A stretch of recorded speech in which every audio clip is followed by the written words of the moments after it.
Hello friends! Today I thought we would sew together our tiny moth, and I've got my pattern right here, and I am going to cut it out once I find my paper scissors. It wasn't very smart not having them, huh? Paper scissors.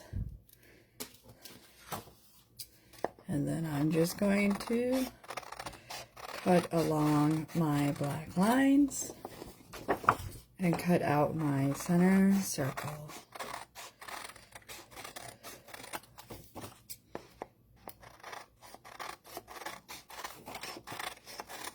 And while I am doing this, I'm thinking about which pieces go where. These I'll use later, so I'm going to set them off in a box over here. And this is what I'll be working on. I think for today, I'm going to work on the D side, or maybe the C side. Let's go C. And again, we're just going to cut around the edge.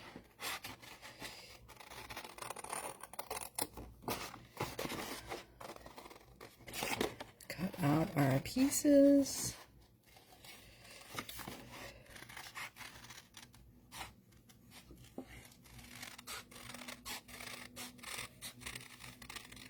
There. Now, this piece includes pieces of the moth and a piece of the background. So I need to decide my colors on that.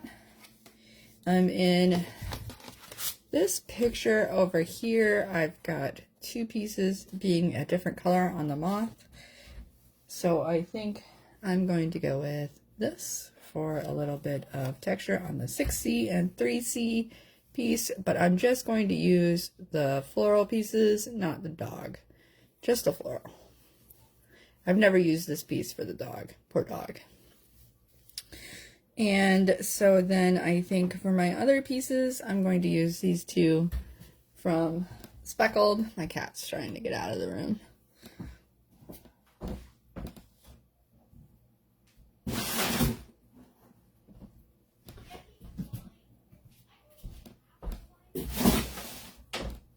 And then I'm not sure what I'm doing for the background. I think in the past I've done solid. I think this one, the pieces are too big. But if I could, I would use this as a background, but not with the squirrel. So what do we think? I like those colors together. Blue and this golden. I like it. Okay, so I'm going to set my other fabrics aside, my other paper pieces aside, and then I'm going to cut out the pieces I am just working on today, which is just the moth pieces and then the background. And then I will work on the other side tomorrow, perhaps. I was supposed to finish this during the month, but I went on vacation instead, so I had a great time there. Brain vacation. Now we're back, slightly behind.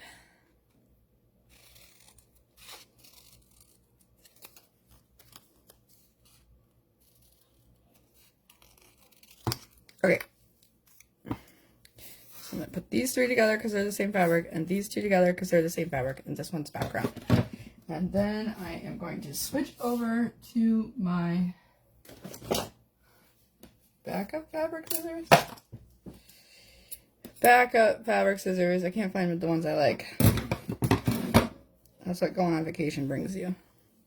So let's do our background piece first and see if this works out. I am going to place my template. Okay, so if you want your picture looking, it doesn't matter, it's a mirrored picture.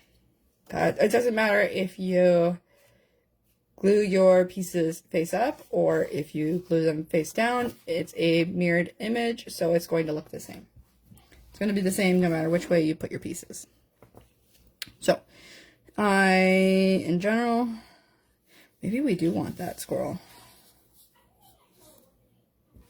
Okay, let's try the squirrel. Maybe we do want it. Changed my mind, you guys. Maybe I do want the squirrel. And we're going to cut that out. If you have a big piece like this, I like to get a general cut. So I have less fabric dangling and less weight for it to deal with. And then what I like to do is glue one side before cutting out the rest as like an anchor point. So I glue baste, and I'm going to glue baste my fabric to my paper.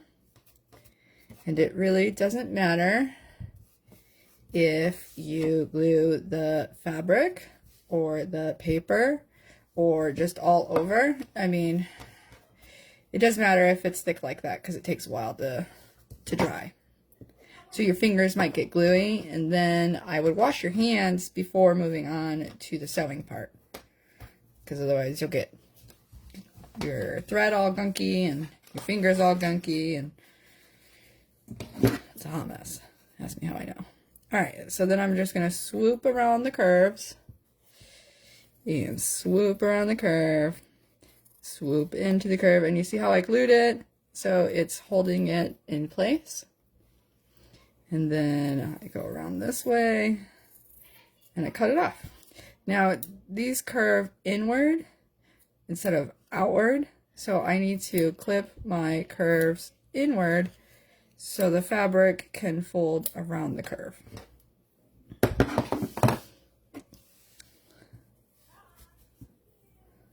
And see, I like to glue all over. I'm a heavy gluer.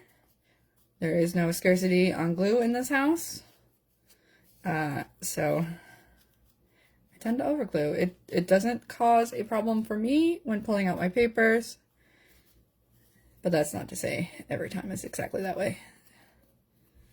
Okay, so you see I got a little bunching here for around the curve. That's perfectly normal. That's just your excess curve, and there we are. That's our background piece. Bam. Okay, now we're gonna move on to our two dogs, but not dog piece.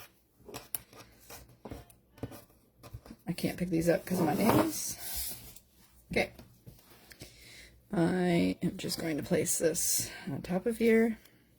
I'm not really picky about what it looks like, just as long as I don't have the dog. I already got the squirrel. Although they do kind of go together, don't they? So there's our one piece, and I'm going to cut out the second piece, and then I'm going to glue them both.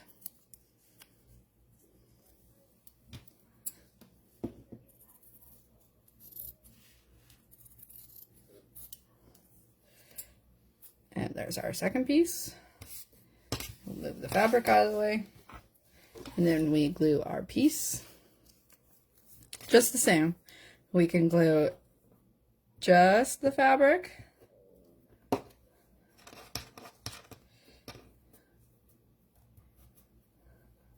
Everybody's got their own way of gluing, which seems a little crazy to me. Or we could glue just the paper. See, they both work. We're not the quilt police here. So, oh, let's fix our little curve there. That'll fit somewhere in there. And then you can also just glue all of it. And it gets a gluey mess, but it glues everything. I like doing that when my pieces are smaller, and that way I know it's glued. And there we are. We have our center moth piece. Now we're going to glue. We're going to baste our last three pieces. I think I'm gonna do this one in the purple, and then these two in the blue. I think so. Okay, so we'll start with this one. Need to move stuff out of the way for me. I'm a mess. Now we're just going to cut out our piece just like before.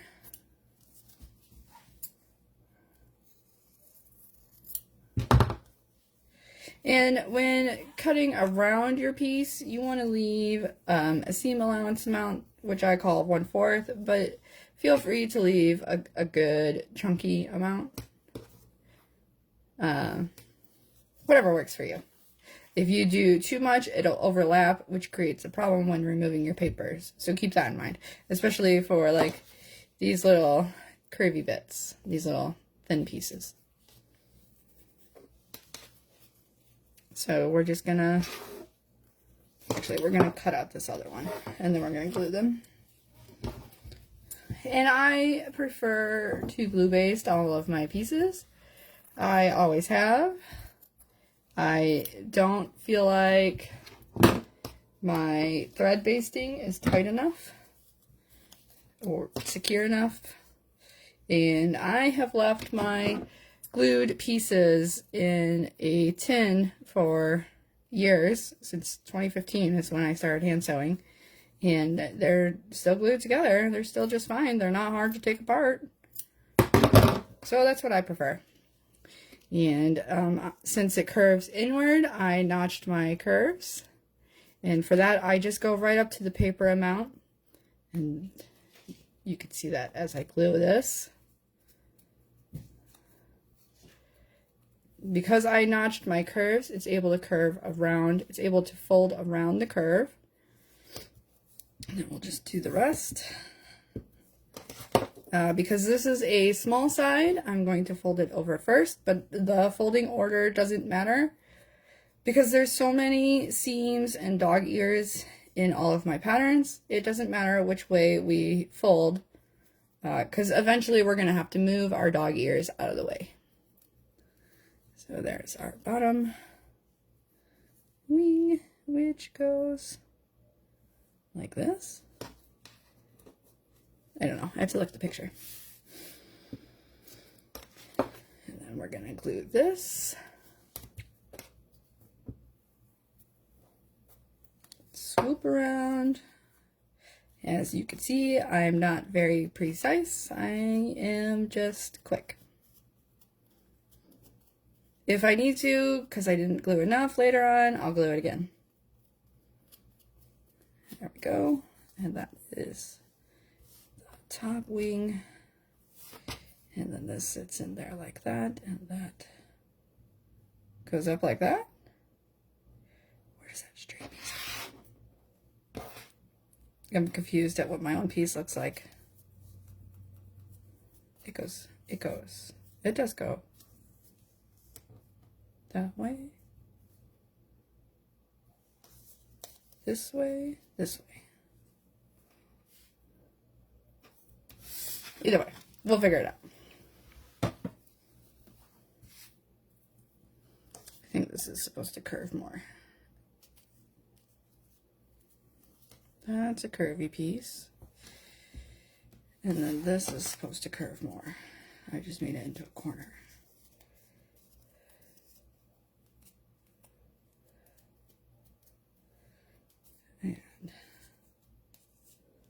And then there we go. Bam. Let's cut this piece. Look, this little thing will be perfect. Because this piece has so many thin little pieces, I'm going to do my gluing trick again. So there we are.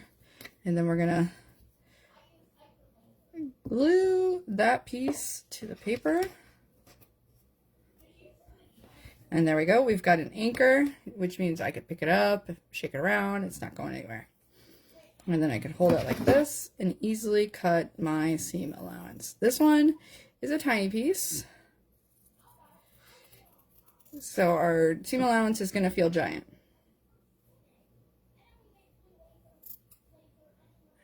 go. Just be careful not to cut your thumb.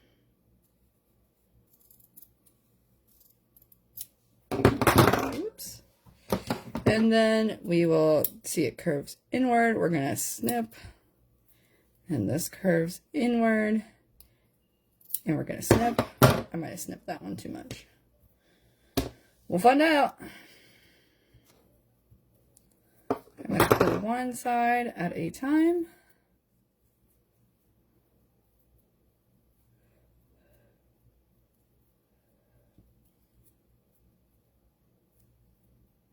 Okay, then I'm going to press that paper in tightly because we want to know where the seam allowance is and if we need to trim down. So I'm just going to trim down just a tiny bit more, just right there. And then, ooh, we're popping out of the paper.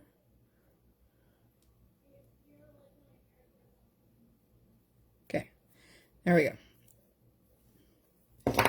Then I think I am going to trim this down a little bit. Gotta be careful when sewing it together because it's so tiny now. And we fold that in, and we're gonna just use our nail to fold it into the crease, into the paper, so you get that nice tail shape. Or if you have other points, that's how you get your point. Just fold it into your nail or something, into the edge, and there you go. Then we're gonna glue the rest.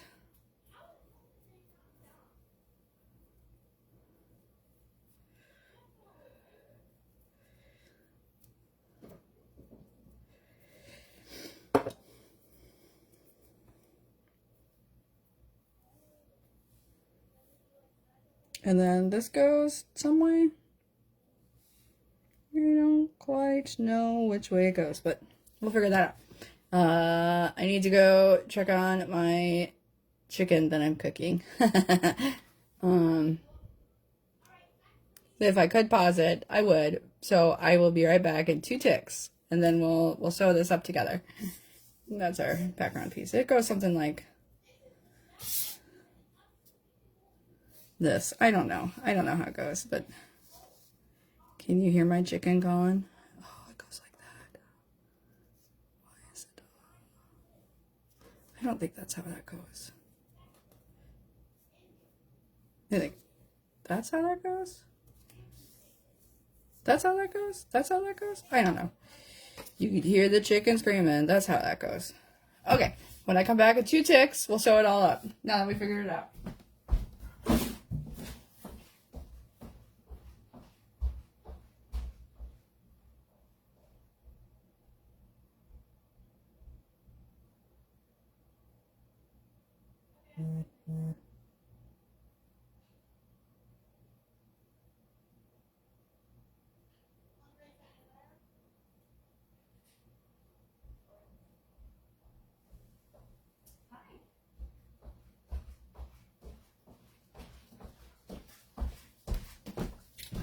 Okay, so we're back. Both of you guys stayed. So we're going to sew this together. First of all, we are going to cut our thread. I like to finger to elbow. Otherwise, sometimes it knots together. And I've got, these are my thread needles, thread scissors. And then I have some beeswax and shea butter. It's thread balm for your thread, so I'm just going to run it through my strand a few times to condition it, which stops it from fraying so much and stops it from tangling on itself so much. And it smells good. It's good for your hands. Got some glue on my finger. All right. And then so now that we've waxed our thread, it's got a nice point, and we don't want to put it in our mouths because that's when it frays. That's why we wax it. We're going to take our needle and we're going to pray to the needle gods that it goes in on live camera. There we go. Right through the hole, second time. There we go. And I like to bring mine down pretty close. I know this is crazy, but I don't actually knot my thread. You can tie a regular knot in it. I am far too lazy. I'm far too lazy. So I just don't pull all the way through, and then I weave it in my stitches. That's how I get away with it.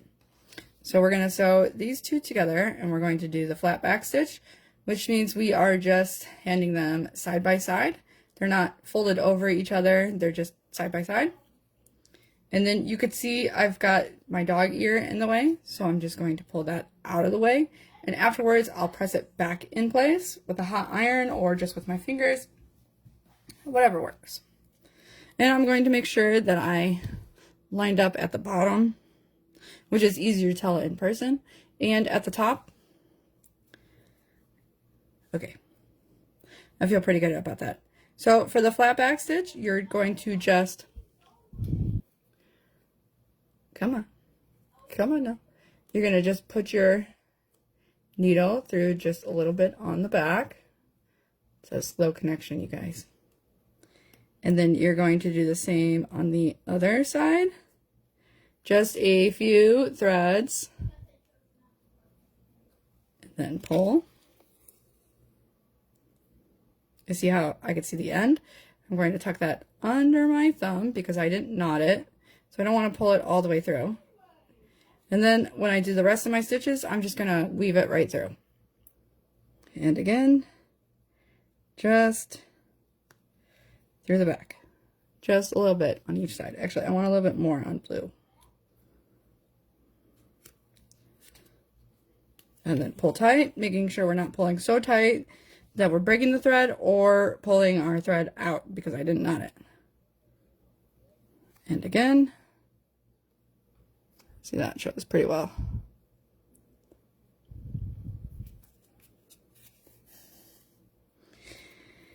And really, oops, see, I get stuck on my dog ear all the time. So I just use my needle and gently tug at it to loosen it. And then we're just gonna continue. I'm doing far too much on white. There we go. We're gonna continue down the line. I wish you guys could see my face. I've got my face like, I hope I'm not too loud then. I've got my face like 2 inches away from my phone so I could see where my stitches are going. Okay, so now I sewed that piece through quite a bit. I'm good. I'm just going to let it do its thing. And then I am just going to continue on down the line. And I'll show you in a moment what the front looks like, because all these stitches are done on the back side of your project. The front side should look just like a picture. See, and you can't see any of your stitches. Okay, there we go. We can see them now. But no stitches seen. And really, when you're viewing a project, it's like far away, right? It's on somebody's back or something, and you're not going to see those stitches anyway. So if some show, who cares? You can point them out as badges of honor. And this is where it gets kind of boring, because we're just going to do the same thing for all the rest of these pieces. So, there we go. And again, just through the back. Pull tight. And speed through. Speed through is what I try to tell myself all the time. Just speed through it. It'll be fine. You'll get it done in like 12 minutes. Which is like the time that I have left here.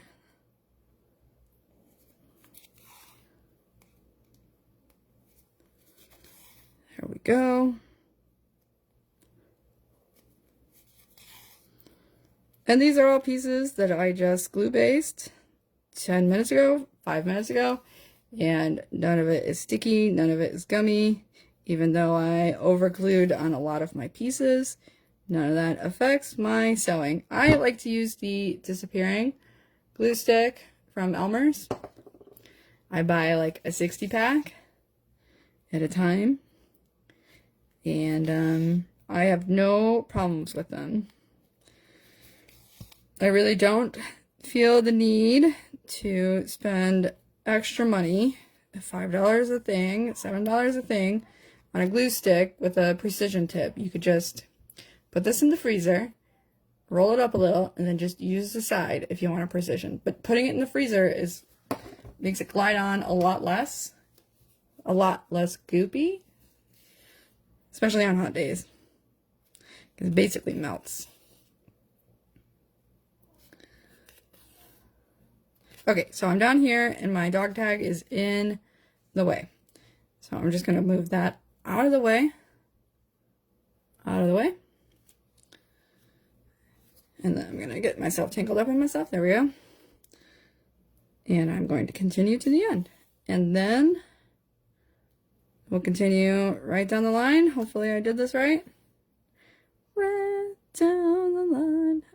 And we'll add the next piece.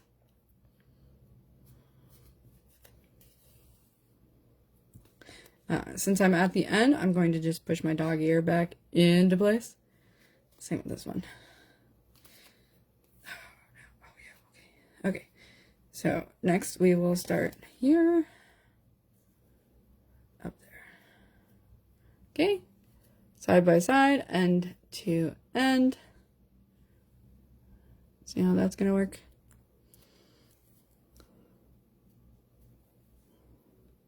So, to get my point, I'm going to meet these two blue pieces over the white piece.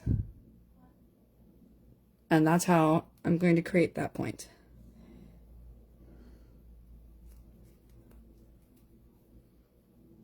And while I'm doing it, I'm going to shove the back of my needle through my finger.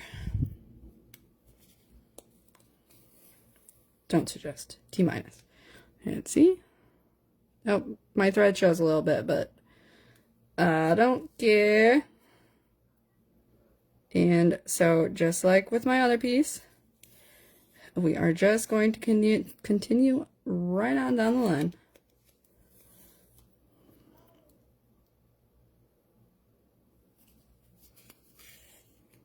Oops, got caught up in my dog ear.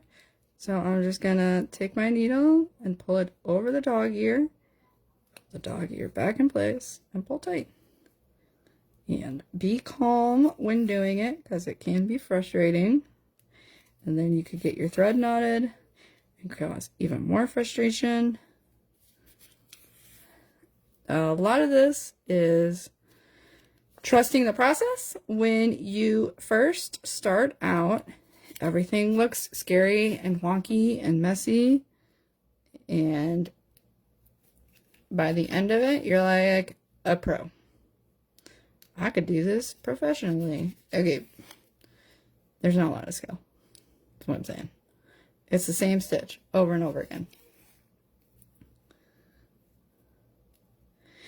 You have to do the flat back stitch on curves because they're not very easily done with the whip stitch. You can do it with the whip stitch.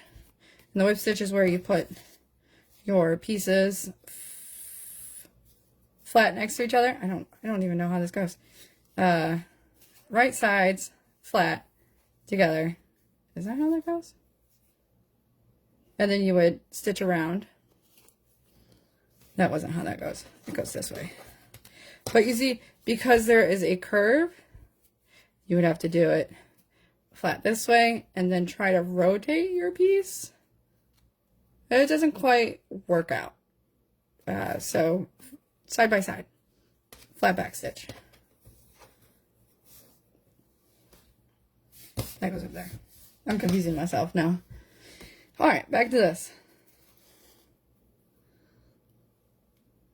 And again, we are just going through the back a little bit on each side, so none of our stitches show from the front except that accidental stitch.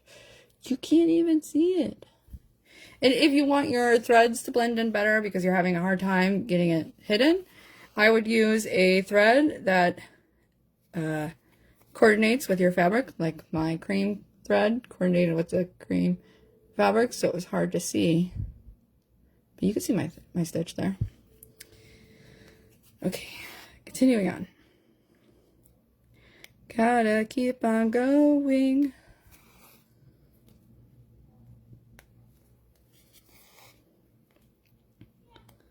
So there we are, almost to the end of this piece.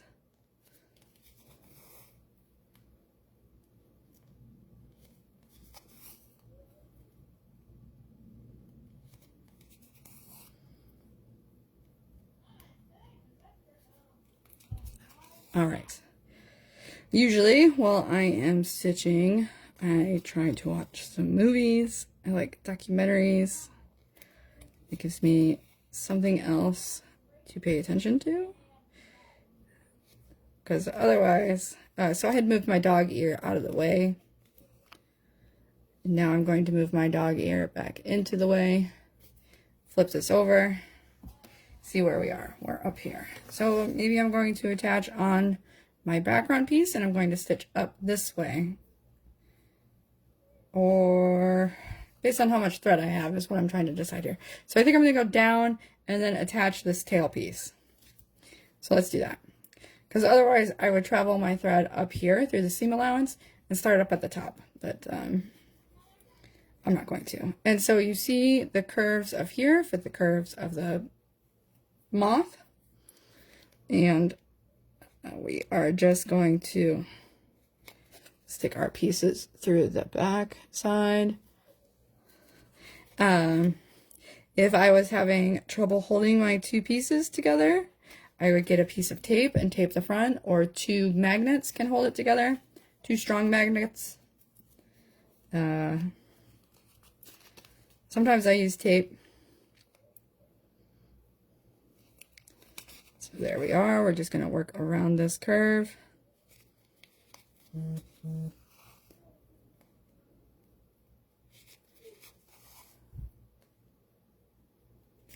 Okay, hold on. Check my... Okay, nothing.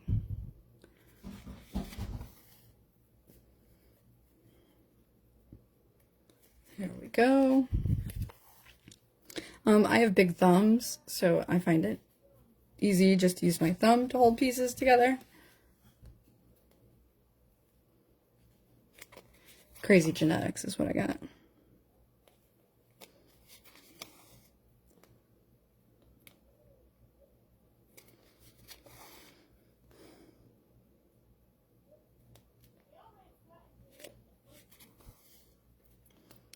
There we go. I know it's a little weird. I'll add more glue to this piece to keep it down.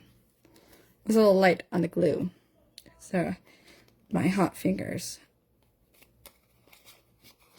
didn't let it stick.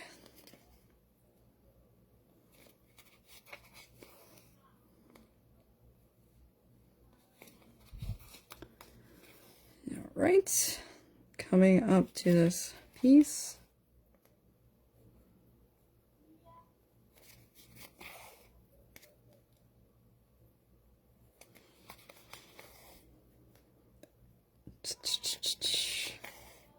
Slightly too quiet without something to watch. Maybe next time I should put something on in the background.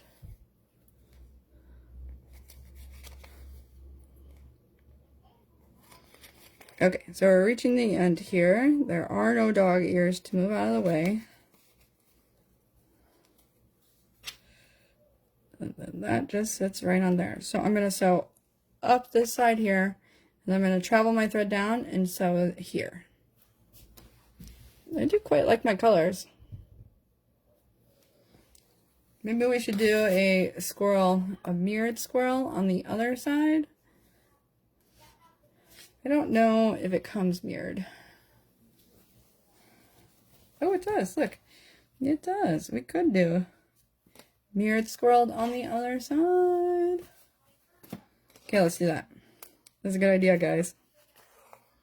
Good thinking.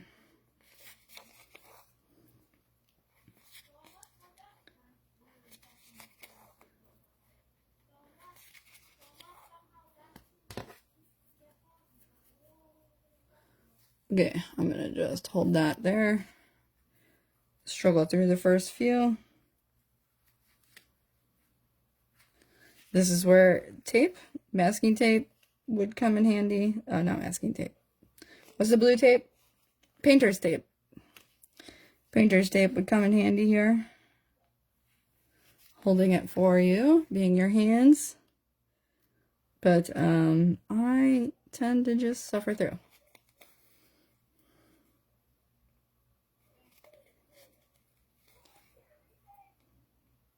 I tend to aim for 18 stitches per inch. It does seem like a lot, but a lot of my patterns have curved pieces. This dog ear's in the way, so I'm going to fold it out. So a lot of my patterns have curved pieces, and I tend to stitch really close around the curves to make sure all of my tension is taken care of. Okay, there's that. And then to travel my thread, I'm going to take my needle and stick it through the seam allowance. I'm going to use the blue because it's already sticking up, and I'm just going to kind of weave it through to where I want it. And then I could start here. And it's not in the way. The thread is not in the way when I go to take out my papers, so it doesn't get ripped. You don't accidentally tear your thread because it's going across here. Instead, it's tucked in nicely.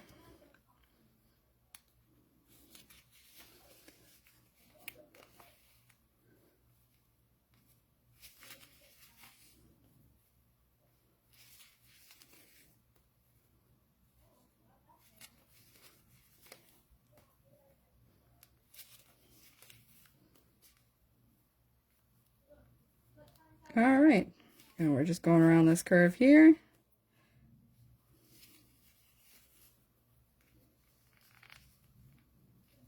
And I didn't cut too close, so we're good there.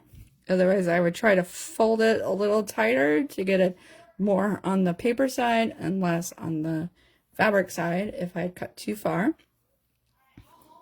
And if my seam allowance had gone too far over, I would have just folded that up a little bit so I don't sew over the opposite side seam allowance.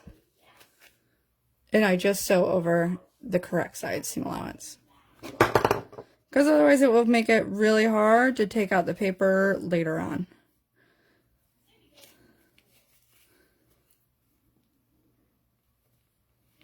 And anything that's going to be washed, I would take the papers out.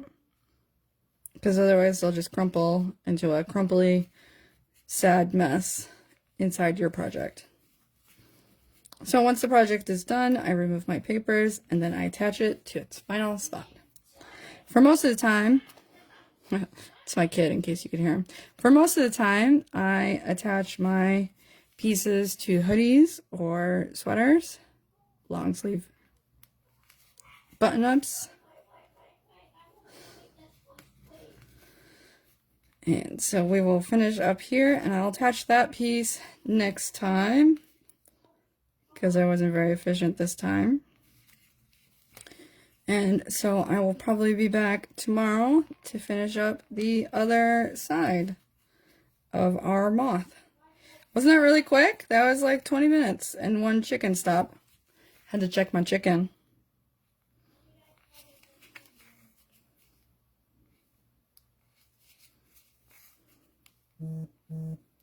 And I will just go all the way to the end here. Since I won't be going anywhere else, I'm going to knot off at the end. So I'll just tie a knot through the loop, a knot through the thread. I'm not sure of the wording there, of how to word it, but it's not at the end.